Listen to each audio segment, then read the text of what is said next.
La semana pasada quedamos en lo que llamamos la arenga del apóstol Pablo, verso 27. Capítulo 1, verso 27, lo vamos a leer de nuevo. Dice el apóstol: solamente que os comportéis como es digno del Evangelio de Cristo, para que, o sea que vaya a veros, o que esté ausente, oiga de vosotros, que estáis firmes en un mismo espíritu, combatiendo unánimes por la fe del Evangelio, y en nada intimidados por los que se oponen, que para ellos ciertamente es indicio de perdición, mas para vosotros de salvación, y esto de Dios. Porque a vosotros os es concedido a causa de Cristo, no solo que creáis en Él, sino que también padezcáis por Él, teniendo el mismo conflicto que habéis visto en mí, y ahora oís que hay en mí. Hasta aquí nomás la palabra del Señor, que Él la bendiga, nos pueda dar el entendimiento para poder captar aquello que el Señor quiere, tal como nuestro hermano oraba, cada uno pueda tomar su porción de responsabilidad en cuanto a lo que escucha de la palabra de Dios, independiente de quién sea el instrumento que la enseñe. El apóstol Pablo nos ha dejado esta preciosa carta que le hemos llamado el capítulo 1, el vivir del creyente debe ser Cristo, o para mí el vivir es Cristo, es el tema, es el lema de este capítulo 1. Vimos la semana pasada entonces que como hijos de Dios, como miembros de una familia espiritual, de la iglesia local, somos llamados a una responsabilidad en cuanto al Evangelio. Eso lo vimos del verso 1 al verso 11 en las semanas pasadas. Y la exhortación principal del apóstol es agradecer en realidad a los creyentes por la comunión en el Evangelio, por vuestra comunión en el Evangelio, el compromiso, el meterse de lleno, el involucrarse de lleno de parte de los filipenses. Es lo que es lo que Pablo agradece al Señor por esa comunión, ya sea práctica o espiritual, en que los hermanos filipenses manifestaron su aprecio y respaldo a la obra del Señor a través de Pablo, aún estando él allí en la prisión. Del verso 12 al verso 24 hemos sido testigos de lo que ha sido el más profundo anhelo del apóstol Pablo, aún detrás de esa prisión, cuando el propósito de él ha sido magnificar a Cristo. Él ha dicho, ya sea por vida o por muerte, a través de la vida o también a través de la muerte. Ese verso 12 al 26 encierran la razón más profunda por la cual un hombre de Dios como el apóstol está dispuesto a enfrentar aún el martirio, en la plena confianza que el que determina su suerte, digámoslo así, no es el imperio romano, sino va a ser el Señor. Y el apóstol Pablo entonces nos enseñó, no podríamos decirlo así, fuimos enseñados la semana pasada que el único propósito por el cual él vivía era, o más bien dicho, quedar en la carne, era por causa de la obra. Y si él no estaba aquí en la tierra, era porque ya estaba con el Señor. Él entonces estaba en esta gran disyuntiva, en esto que él llama no sé qué escoger, porque ambas cosas para él son sublimes, son lo más importante de su vida, ya sea vivir por causa de la obra, por Cristo, o ya sea partir, dice él, y estar con Cristo, lo cual es muchísimo mejor. No sé qué escoger. Y esa es la pregunta que hicimos al principio. ¿Qué es mejor? ¿Estar con Cristo o estar aquí en la tierra, vivir para Cristo, o estar con Cristo en los cielos? La mayoría de nosotros inmediatamente diríamos, estar con Cristo en los cielos es muchísimo mejor. Pero para el apóstol Pablo también, el estar aquí por causa de la obra era algo muy importante, era un gran privilegio que el Señor le concedía y un lujo, lo dijimos así en términos coloquiales, un lujo para los filipenses que el Señor concediera un tiempo más a un instrumento de Dios como Pablo para precisamente el beneficio de ellos. Porque dijo en el verso 24, me es necesario por causa de vosotros. Y confiado en esto sé, dice el 25, que quedaré para vuestro provecho y gozo de la fe. Entonces fuimos testigos de cómo el apóstol Pablo tenía la total convicción en el Señor, seguramente Dios se lo reveló en la soledad, en el secreto de esa celda, de que él debía quedar un tiempo más, que todavía era necesario, que todavía no habría de padecer o partir de este mundo, sino que todavía había mucha labor que hacer, mucha palabra que sembrar, especialmente también en los corazones de los creyentes, fortalecerlos en la fe, ya sea en la doctrina o ya sea en la confianza del alma en esa doctrina, el ejercicio de la fe, de la confianza en las promesas y en la palabra de Dios. Había mucho más que enseñar, mucho más que dar a conocer de la mente de Dios o del consejo de Dios por parte del apóstol hacia los filipenses. En el verso 27 entonces fuimos testigos de la gran arenga de Pablo. Cuando hablamos de una arenga hablamos de un verdadero discurso, un discurso que apela a la verdadera motivación. Hay expertos motivacionales en el mundo. Aquí se trata de la motivación que el Espíritu Santo hace en el corazón aún del más cobarde, del más pusilánime, del más reticente. El poder del Espíritu Santo, cuando el Señor habla y toca nuestra conciencia, es capaz de sacar un león dentro de un cordero. Del corazón de un cordero puede salir un verdadero león en cuanto al Evangelio de Dios. Y el apóstol Pablo no tiene duda de usar todas las palabras necesarias, y vuelvo a decir que nos parece verlo ahí, y animando a la tropa, animando al ejército, animando a la falange de verdaderos soldados cristianos, para que no se amilanen, no se coarten, no se inhiban, sino que al contrario, les da las razones poderosas por las cuales el creyente puede tener la más alta moral, la más alta convicción, la más alta experiencia de un verdadero triunfo, de una victoria anticipada. Él les dice que os comportéis como es digno del Evangelio. Dijimos que él dijo, estad firmes. Nos recuerda las palabras de Efesios 6, de la batalla espiritual del creyente, cuando 2 veces el apóstol anima a los efesios y les dice, estad pues firmes, firmes, fortaleceos en el Señor, dice en Efesios, y en el poder de su fuerza, estad en un mismo espíritu, combatid, ahí está la preciosa palabra, combatid, unánimes, por la fe del Evangelio. Verso 28, no os intimidéis, no os dejéis dominar por el miedo, que es natural en nosotros, porque para ellos es perdición, pero para vosotros, y aquí está la victoria anticipada ya, dice, es salvación, y esto de parte de Dios. Y el verso 29 es claramente la parte álgida, el clímax de la arenga de Pablo. ¿Quién no podría convencerse o motivarse cuando dice, hermano, les dice, a ustedes les es concedido a causa de Cristo no solo ser salvos, sino que también padezcáis por Él. Es decir, pone 2 grandes y enormes privilegios que nosotros jamás podríamos, ni toda la eternidad será suficiente para poder responder al Señor, primeramente por la salvación eterna que nos ha dado.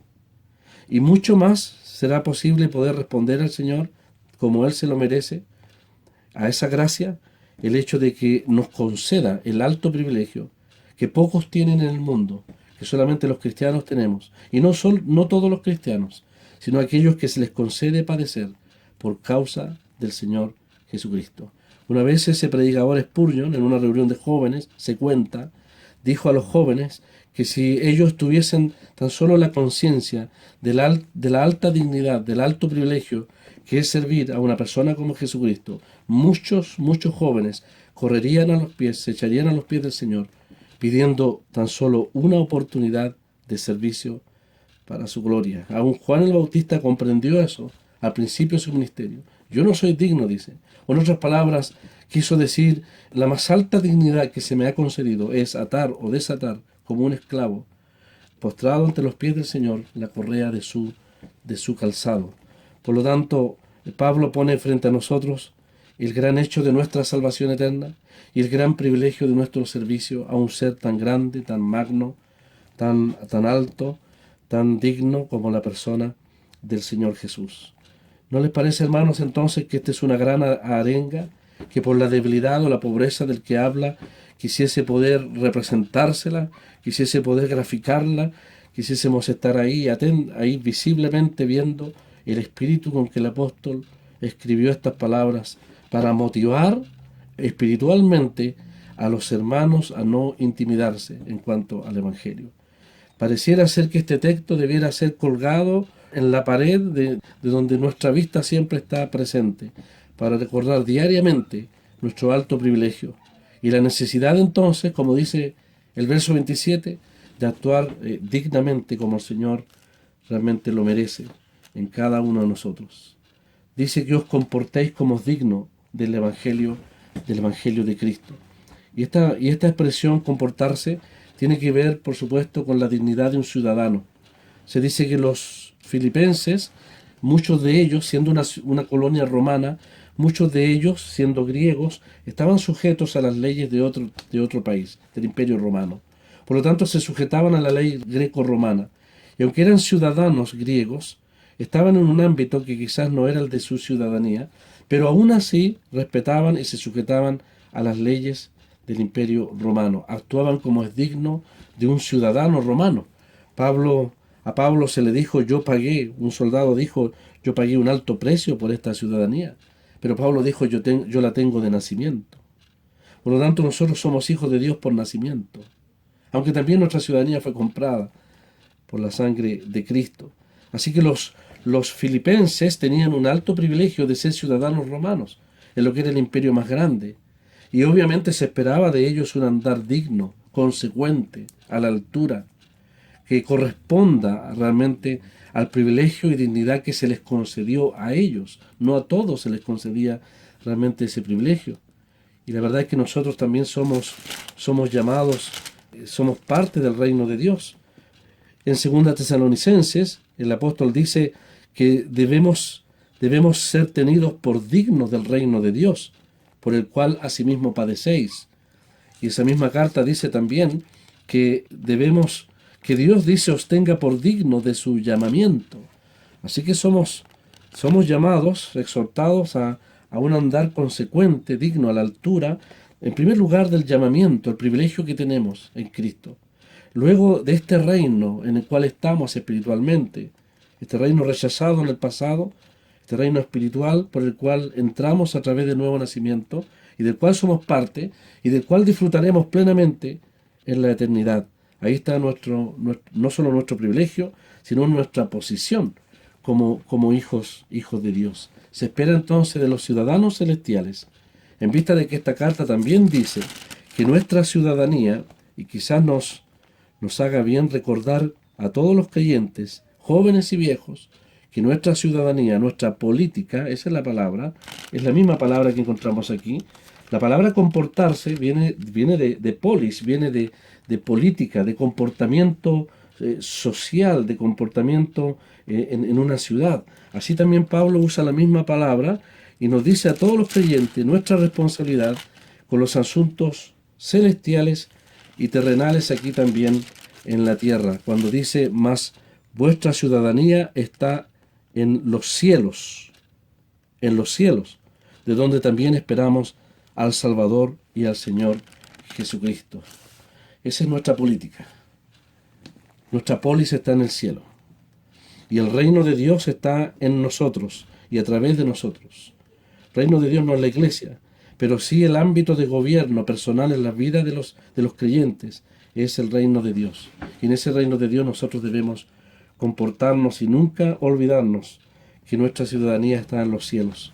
Pero eso tiene que ver con nuestras responsabilidades sociales para con este mundo quizás. Pero aquí el apóstol lo está usando en relación a nuestra responsabilidad con el Evangelio. Y eso significa entonces, ser dignos de ese Evangelio, significa que si nosotros predicamos, si nosotros anunciamos que Cristo tiene poder para cambiar las vidas, porque ese es el mensaje del Evangelio, en base a la muerte de Cristo, eso debe representarse dignamente. Debemos ser consecuentes con lo que nosotros profesamos y predicamos. Por lo tanto, si el Evangelio es poder de Dios, también debe reflejarse en nuestras vidas. Si decimos que el Evangelio puede traer paz, puede traer verdadera bienaventuranza y gozo al corazón del pecador una vez que es salvo, ¿cuánto más nosotros debiéramos comportarnos a la altura de esa verdad? No puede haber una contradicción visible, ni en nuestras palabras, ni en nuestros hechos, sino que también en nuestra relación con los inconversos y aún entre los creyentes debemos demostrar ese cambio de vida que hemos profesado a partir de poner la fe en el bendito Evangelio de Dios. El apóstol Pablo dice que os comportéis como dignos del Evangelio, para que ya sea que vaya a veros o que esté ausente, oiga de vosotros que estáis firmes. El apóstol entonces les exhorta al verdadero temor al Señor, no a los hombres. No a los hombres. La ausencia o presencia de Pablo no determina el comportamiento de los filipenses. La única presencia indispensable en el pueblo de Dios es la presencia del Señor. La presencia del Señor. Hay hombres que pueden marcar nuestras vidas. Hay hombres que pueden ser un ejemplo, como el mismo apóstol Pablo. Hay hombres que nos dejan una huella a seguir, un ejemplo a seguir. Pero finalmente la ausencia o presencia de ellos no debe determinar nuestra fiel y sincera devoción solo al Señor. Por eso dice que oiga de vosotros que estáis firmes. Y aquí el apóstol usa entonces uno de los primeros términos, si podríamos llamarle así, militares, preferidos del apóstol. Él a través de las epístolas usó bastante aquello, quizás como un ciudadano romano también, que contempló y que supo y que conocía las grandes batallas y victorias de ese imperio. Él perfectamente fue muy influido en el conocimiento de aquello. No tiene duda Pablo de usar, de escribir de una manera gráfica aquella responsabilidad del creyente en estos términos: estar firmes como soldados en la trinchera, allí firmemente posicionados sobre los pies. De hecho, en Efesios 6 habla del apresto o del calzado del Evangelio. Y la idea ahí es ese calzado que cuando tú luchas permite que tú no te resbales, que no caigas a tierra y seas presa fácil del enemigo que está sobre ti. Firmemente posicionados, no solamente en la victoria, la esperanza del Evangelio, en la doctrina del Evangelio, sino en la importancia del Evangelio. Esos calzados, ese apresto del Evangelio de la paz es lo que nos da la absoluta firmeza espiritual en cuanto a la obra del Evangelio. Es lo que el apóstol entonces enseña ahí también en la carta a los Efesios. Hubo un siervo de David que se posicionó fuertemente en un terreno de lentejas y lo defendió a una expensa ante la posibilidad de la muerte. Entonces la palabra firme refleja el carácter del cristiano, que se aferra firmemente no solo a las promesas de Dios, sino que se abraza firmemente a todas las grandes verdades del bendito Evangelio que el Señor nos ha dejado. Entonces, los soldados de Jesucristo, llamados a comportarnos como dignos del Evangelio, a mantenernos firmes en nuestra posición, no distrayéndonos con los negocios de esta vida, le dice el apóstol a Timoteo, sino que manteniéndonos allí a las órdenes de nuestro capitán, fielmente, sabiendo que en cualquier momento viene la embestida del enemigo. Porque hemos dicho que la vida cristiana no es un paseo, ¿no es cierto? No es un tiempo de regocijo en este mundo. La vida cristiana es una batalla. Hemos sido introducidos en un reino y también hemos sido introducidos en el ámbito de una batalla. Y la forma en que el apóstol nos exhorta a todos nosotros de pelear y combatir es, en primer lugar, en un mismo espíritu. En segundo lugar dice, con una misma alma. Y en tercer lugar dice, unánimes, combatiendo, dice, por la fe del Evangelio. En otras palabras, hermanos, lo que el apóstol Pablo está haciendo aquí, no solamente envalentonando, animando, produciendo coraje, denuedo en el corazón más pusilánime, sino que además está llamando a la cohesión, está llamando a la unidad, está llamando al mismo propósito del pueblo de Dios. Está llamándonos a que podamos tener, dice aquí, un mismo espíritu, es decir, una misma mentalidad. Es como remar todos hacia un mismo lado. Y la verdad es que cuando, a partir del capítulo 1, hemos venido viendo que tanto el apóstol Pablo, y vamos a ver más adelante que Timoteo y Epafrodito, van a ser hombres, un ejemplo de hombres que han dejado todo su interés personal con el único propósito de que la obra del Señor y su nombre sea glorificado, es que nosotros podemos aprender de ellos, que a no ser que haya esta cohesión, esta unidad, en primer lugar en la asamblea local, en el ámbito de nuestra responsabilidad de la asamblea local, será difícil que pueda haber verdaderas conquistas en cuanto a la obra del Señor. El Señor nos llama entonces a remar hacia un mismo lado. Tanto los diáconos, los ancianos, los siervos mencionados en el capítulo 1, y esos nombres que a veces algunos lamentablemente le dan cierto tono de jerarquía, al contrario, esas tres expresiones todas tienen en común simplemente el servicio en distintos roles o actividades. Esos tres tipos de hermanos o de servicios tenían como propósito servir por amor al Señor. Habían dispuesto su vida al servicio al Señor. Por lo tanto, todos los filipenses también, entre los cuales estos hermanos sirven, también tenían y debieran tener este propósito. Pablo exalta aquello cuando reconoce el compromiso de ellos en el Evangelio desde el primer día, dice, desde el primer día hasta el día de Jesucristo. Sabemos que Dios está obrando en aquello, pero la disposición del corazón de los filipenses es que ellos se habían dispuesto al Señor para comprometerse en esta gran labor. Aunque la Reina Valera no dice con un alma, los expertos nos corroboran que efectivamente la gran mayoría de los manuscritos y textos más antiguos sí contienen, sí consignan esta expresión que es realmente preciosa, cuando dice en un mismo espíritu, dice, y con una misma alma. No solamente hay un espíritu, aquí no es el Espíritu Santo, es la fuerza, es el denuedo, es el empeño con que se hace, unánime, mancomunado. Voy a usar un ejemplo muy trivial, es cuando el equipo que está contra el marcador en contra en el primer tiempo, en el segundo tiempo, ¿no es cierto?, esos técnicos que ahora son verdaderos motivadores, expertos motivacionales, ¿no es cierto?, logran a veces lo increíble, hacen que un grupo de 11 hombres salgan al césped en un mismo espíritu, en un mismo propósito, con una misma meta, que es dar vuelta el marcador y ganar la victoria. Eso, si un profesional lo sabe hacer, ¿no cree usted que el Espíritu de Dios podrá hacerlo sobre nosotros? A pesar de que a veces el marcador está en contra, en muchos aspectos. Pero si hay un experto motivacional, realmente, espiritualmente, es el Señor, y lo hace por medio de su palabra. Y si algo no se puede hacer con un equipo deportivo, si algo no se puede hacer con una tropa, con un batallón, es imposible poder ganar si la moral está en el suelo. La palabra de Dios tiene ese propósito. Entonces, aquí el apóstol agrega con una misma alma. Y esto es un examen tremendo para nosotros. ¿Cómo está? Lo digo en mi asamblea. ¿Cómo está el propósito de una misma alma? Esto habla de no solo los sentimientos, no solo mi mente, no solo mi voluntad. Abarca todos los aspectos del ser de cada creyente involucrado en este propósito que el Señor nos ha dado. David y Jonatán nos describe el Antiguo Testamento. Dice la palabra que el alma de ellos se ligaron en un mismo propósito. ¿Y sabe qué ligó las almas de estos dos hombres?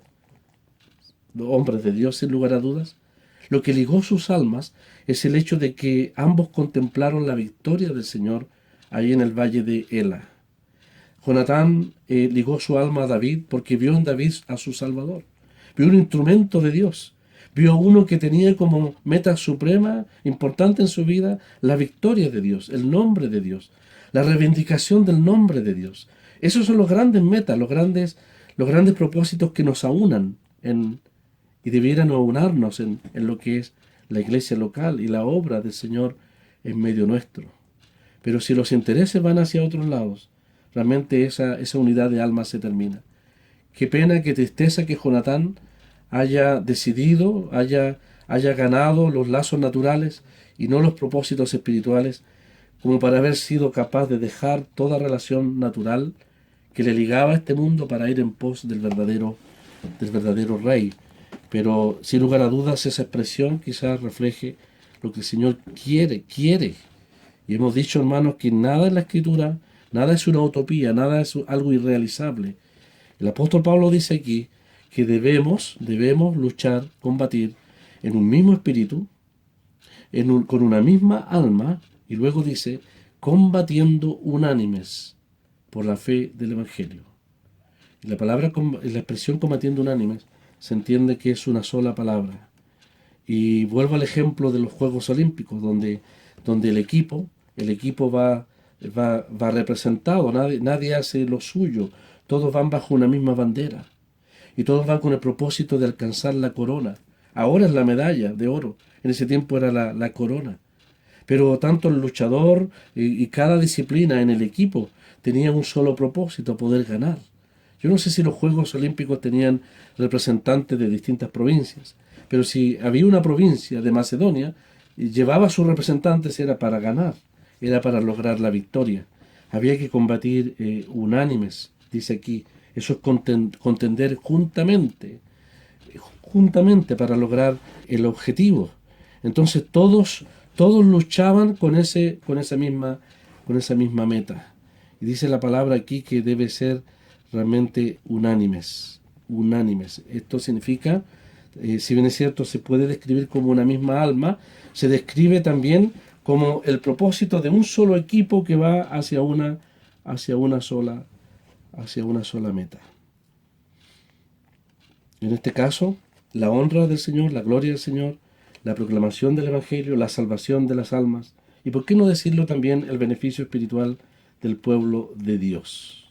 Lamentablemente, el enemigo de nuestras almas, el que se opone al Evangelio, según Efesios 6, las huestes espirituales de maldad, dispuestas a frustrar todo propósito del avance de la obra de Dios, sabe que el lema de ellos es dividir para conquistar, dividir para conquistar. En cambio, cuando el pueblo de Dios, unánimemente, como nos dicen los salmos, como nos describe la palabra de Dios, combate por causa, dice, de la fe del Evangelio, la victoria es evidente en medio del pueblo de Dios. El Señor dijo: una casa dividida contra sí misma no puede permanecer. Y el Señor sabe entonces que el enemigo siempre tratará de destruir la obra de Dios. Hay una tremenda responsabilidad. Esas dos mujeres por las cuales esta carta se escribió y en las cuales el apóstol, de una manera con tanto tacto, con tanta sabiduría, no enfrenta el problema de entrada, sino que quizás ya en el capítulo 4, ella les dice a los creyentes allí: te ruego, compañero fiel, que ayudes a estas que combatieron juntamente conmigo en el Evangelio. Ya no están combatiendo, ya no hay unanimidad, ya no hay una misma alma, no hay un mismo espíritu. Ha habido una diferencia, un desacuerdo, que como una bola de nieve puede crecer y crecer en medio del seno de la asamblea y producir mayores estragos o consecuencias, y que puede anular completamente el testimonio de los creyentes allí.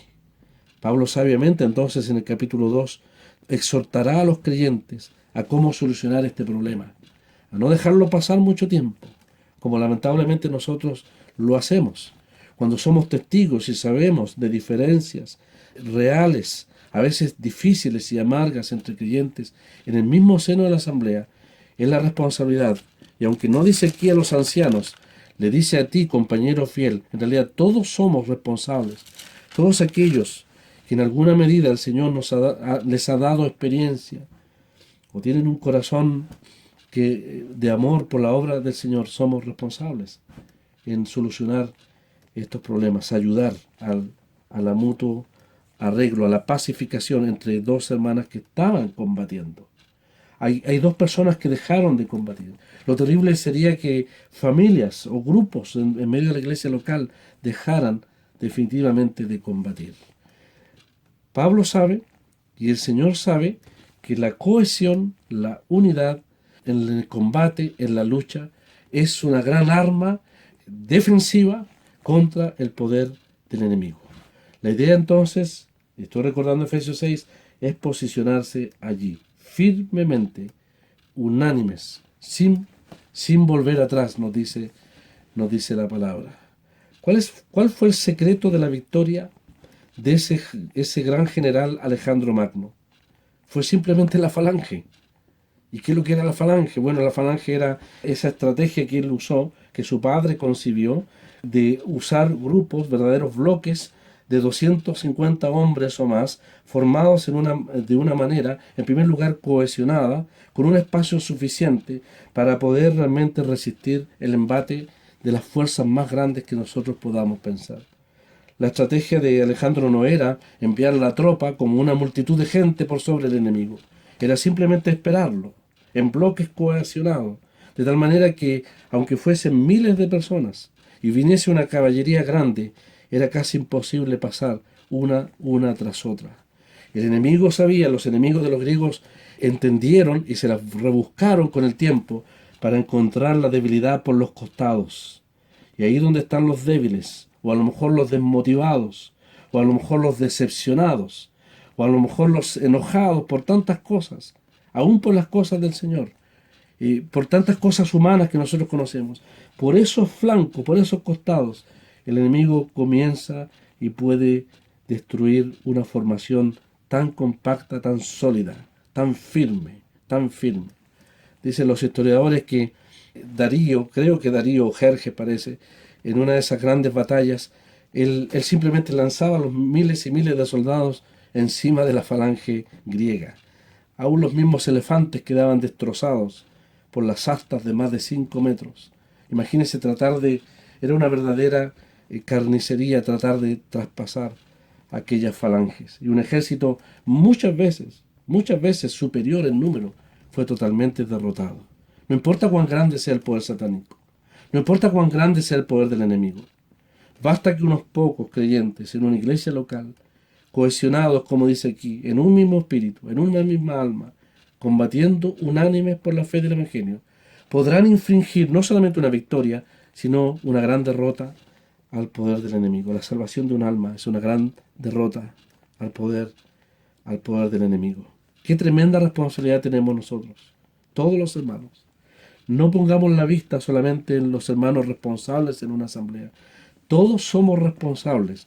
Y lo vamos a ver más adelante en el capítulo 2, cuando el apóstol va a hablar de consuelo de amor. Más bien dicho, de crear un ambiente, un clima en la iglesia local de consuelo de amor, de comunión del Espíritu, de afecto entrañable, de misericordia entre todos nosotros. Todos somos responsables de aportar. Generalmente las personas que viven para sí mismos buscan que les amen, buscan que tengan misericordia, que tengan un espíritu entrañable, que los consideren. Y la verdad es que es al revés. Si usted no ve esto en medio de la iglesia local, usted debe partir, dar la iniciativa, aunque sea difícil hacerlo. Usted comience a consolar, comience a amar, comience a dispensar misericordia hacia los hermanos, no crítica, sino misericordia, un espíritu entrañable hacia sus hermanos. Me estoy recordando de un hermano que decía, si somos termómetros o termostato, ¿no es cierto? El termómetro reacciona según la temperatura exterior. El termostato cambia el ambiente exterior. Si el agua está caliente, la enfría. Si está muy fría, la calienta. Bueno, nosotros debemos ser así.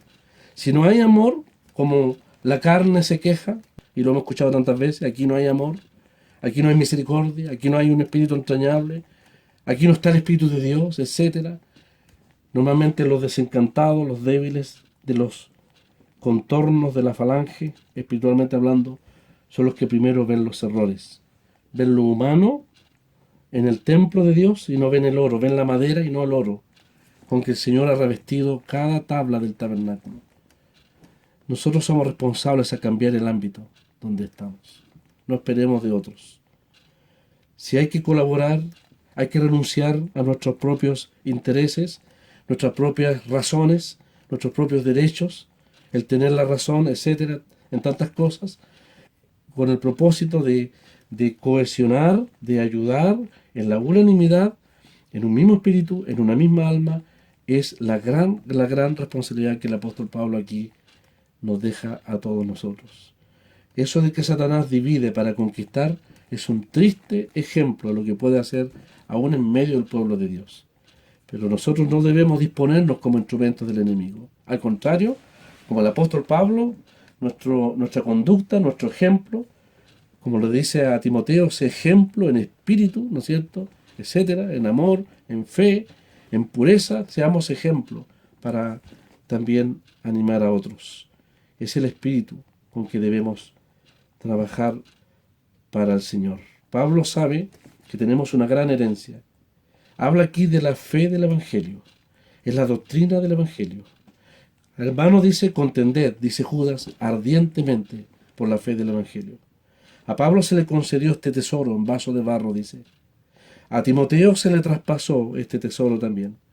Y se le exhorta a Timoteo, como a nosotros también, a traspasar esta herencia a hombres idóneos que enseñen también a otros. Eso demanda para hombres y mujeres estudiar más y más las Escrituras. No tanto para enseñar, no tanto para el conocimiento, sino para el crecimiento y para el beneficio también del pueblo de Dios. Entonces, hermanos, el combate a que el apóstol Pablo nos llama aquí no es contra nosotros o entre nosotros. Es el combate a favor de la enseñanza de la palabra de Dios en medio de un mundo que se opone, un mundo cada vez más blasfemo, más insolente. Es la fe del Evangelio que, estando en conflicto, es la que nosotros somos llamados realmente a defender. El apóstol dice, en nada intimidados, en el verso 28, por los que se oponen. Aunque el ejército al otro lado del campo de batalla se vea poderoso, se ruja, los enemigos del Evangelio, aún el mismo Satanás, dice, en nada intimidados por los que se oponen. Esto es lo que necesitamos del Señor, vencer el temor, vencer el miedo, vencer esa cobardía de callarnos, sentados al lado en una micro, en el momento que se nos pide una palabra, en el momento en que hay una razón de dar fe, el estudiante en medio de sus alumnos, de sus compañeros, el trabajador para dar las gracias en el casino ahí en medio de todos los inconversos, etc. Hay tantas oportunidades para dar una razón de la fe que hay sin intimidarnos, sin acobardarnos. Eso debemos estar recordándolo permanentemente. Dice, no intimidados, sin miedo. La idea aquí es como el caballo que respinga, el caballo que ustedes saben que si escucha un balazo, el caballo se sobresalta. Si escucha un ruido, se sobresalta. El caballo puede ser cobarde, pero cuando está solo, se amedrenta. Pero cuando el caballo conoce a su amo, y estando el amo sobre él, es sorprendente que el caballo, a propósito de la falange, un caballo con su amo es capaz de enfrentar y tirarse sobre el bosque de saetas y de lanzas que pudiesen destrozarlo, porque tiene la confianza de su amo, se envalentona. Yo tenía un perro muy chiquitito, algunos lo conocieron acá, que han visitado mi hogar, era un poodles, muy chico. Cuando él salía, era un cobarde, pero cuando yo salía con él, era capaz de enfrentarse a los perros más grandes que ustedes pudiesen pensar. Él se valentonaba porque conocía a su amo. Ahora tengo un perro grande, 4 veces más grande que él, pero es pequeño, y cuando sale, corre al primer ladrido. Va a tener que aprender a salir conmigo. Y cuando salga conmigo, yo lo voy a animar a defenderse y a no tener miedo, a no huir. Entonces, a la medida que conozcamos, estemos en comunión íntima con el Señor, aunque seamos muy pequeños frente al adversario, frente al poder del enemigo, la presencia del Señor en nosotros nos puede animar a vencer. Los caballos es impresionante. Por eso algunos lo adoraron en el Antiguo Testamento. Por eso el Señor los prohibió, porque podían poner la confianza en ellos. Pero es admirable cómo son capaces en su ímpetu y osadía a enfrentar los más terribles obstáculos que nosotros podamos pensar. Pablo ha pedido la suministración del Espíritu de Jesucristo, la presencia misma de Jesucristo, para enfrentar el examen más grande, cuando tenga que enfrentar y dar fe del Señor Jesús. El gran apóstol Pablo no tiene confianza en sí mismo, sino que necesita, como un caballo, ¿no es cierto?, la presencia de su amo para enfrentar ese arduo y final examen quizás que podría significar la muerte o el martirio para él. Dice entonces, para terminar, para ellos ciertamente indicio de perdición, mas para vosotros de salvación. Y dejo a consideración de ustedes, hermanos, ampliar este estudio, por supuesto, cuando dice, porque a vosotros os es concedido. Ya lo anticipamos antes. Aquí están las dos más grandes razones. Se nos ha concedido como un acto de infinita gracia de Dios el creer en Él. Se nos ha concedido creer en Él y se nos concede por gracia infinita también, padecer por causa de Él. Pero es hermoso saber que junto con la gracia de sufrir, Dios otorga el poder para enfrentar ese sufrimiento.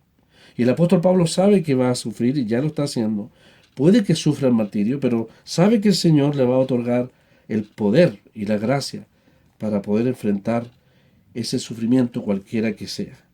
Tiene la seguridad que el Señor no lo va a abandonar en esa hora. Así que tenemos el gran privilegio de hacerlo por causa de Jesucristo.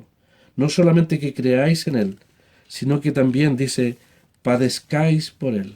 Y cuando el apóstol Pablo nos dice que nosotros tenemos el alto privilegio de sufrir por Jesucristo, eso nos lleva a pensar que para Él, para el apóstol, lo digo para Él, ojalá pueda decirlo yo, hermanos, y todos nosotros podamos decirlo con propiedad, para Él nada tiene valor en su vida, nada tiene más valor en su vida, si la meta o propósito de su vida no es Cristo, y no es su gloria, el gran objetivo por el cual vivir, y también el gran objetivo por el cual morir.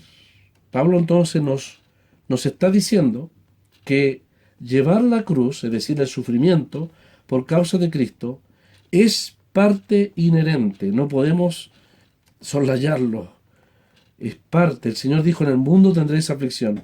Llevar la cruz es parte de vivir para Cristo.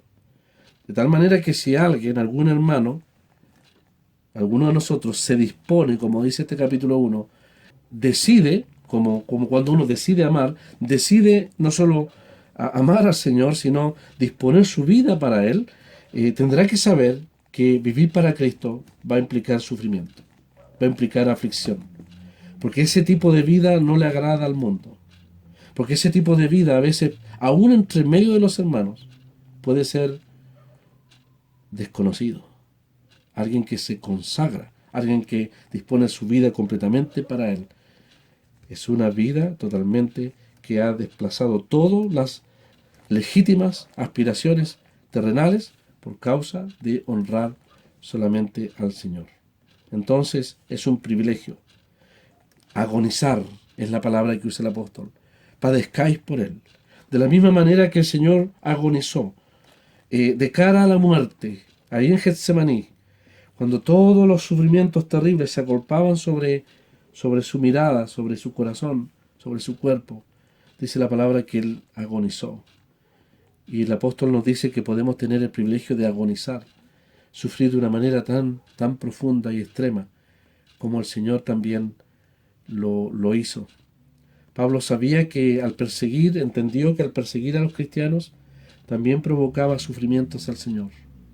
Pablo sabe que sufrir por Cristo y en Cristo es el privilegio más grande que el Señor nos ha dado. Dios quiere, hermanos, entonces, para terminar, que esta arenga tan pobremente explicada por el que habla, pueda por el poder del Espíritu Santo, animarnos.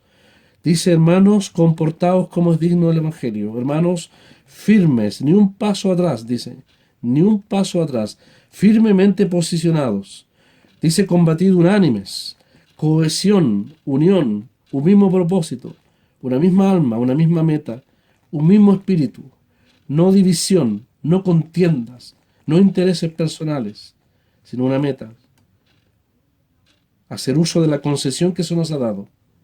Esto es el hecho de creer en Cristo, salvación eterna, y el hecho de padecer por causa de Él, de su persona. El Señor entonces nos ayude a que todos los que estamos combatiendo, o todos los que estaban combatiendo, ninguno quede atrás. Si la falange se ha dispersado por razones humanas y carnales, la palabra de Dios pueda afiatarnos, cohesionarnos. No hay otra manera. No hay otra manera, ningún ejército disperso podrá vencer. Satanás sabe que en la medida que el pueblo de Dios esté cohesionado, es una falange, es una tropa impenetrable en el poder del Señor. Pero no más estos desacuerdos pequeños que surgen y que crecen como unas bolas de nieve en medio del pueblo de Dios. Y el enemigo encuentra campo abierto, encuentra la cuña perfecta para poder detenernos en la obra y causar muchas situaciones mucha pérdida en medio, moral, espiritual, en medio del pueblo de Dios. Estad pues firmes, dice el apóstol Pablo. Fortaleceos en el Señor y en el poder de su fuerza. Que el Señor bendiga su palabra.